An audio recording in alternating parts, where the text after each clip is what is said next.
दरम्यान बीडमध्ये करण्यात आलेल्या डीजे बंदीवरून मनोज जरांगे पाटील यांनी मुख्यमंत्री देवेंद्र फडणवीस यांच्यावरती टीका केली होती आणि याचवरून आता भाजपच्या नेत्यांनी जरांगेंना पुन्हा एकदा लक्ष्य केलंय।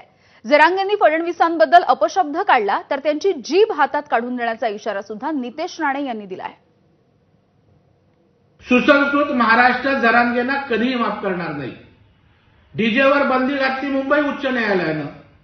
कायद्याची जबाबदारी पोलिसांवर आणि जरांगे घसरतात मुख्यमंत्र्यांच्या आईवर। व्यक्तिगत द्वेषाने पछाडलेल्या जरांगेंनी पुन्हा एकदा मुख्यमंत्र्यांच्या आईचा अपमान केलाय। असे करणारा छत्रपती शिवाजी महाराजांना मानणारा असूच शकत नाही। एका बाजूला पवार साहेबांचं गुणगान करायचं, कौतुक करायचं, पालख्या व्हायच्या आणि दुसऱ्या बाजूला मुख्यमंत्र्यांना आईवरून शिव्या द्यायच्या। हे कुठलं आलं धोरण?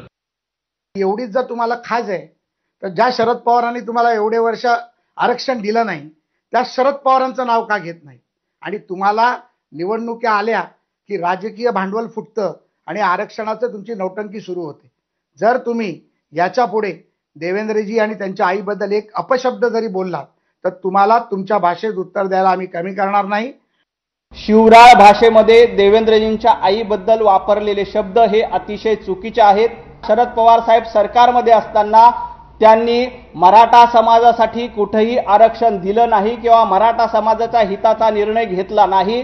त्या शरद पवार साहेबांबद्दल बोलताना मनोज जरांगे पाटील बोलतात की त्यांची काय ऊर्जा आहे आणि दुसऱ्या बाजूला ज्या देवेंद्रजी फडणवीस यांनी महाराष्ट्राला पहिल्यांदा मराठा समाजाचं आरक्षण दिलं, मराठा समाजासाठी अनेक महत्त्वाचे निर्णय घेतले, त्या देवेंद्रजी फडणवीस यांच्या आईबद्दल तुम्ही अपशब्द वापरता।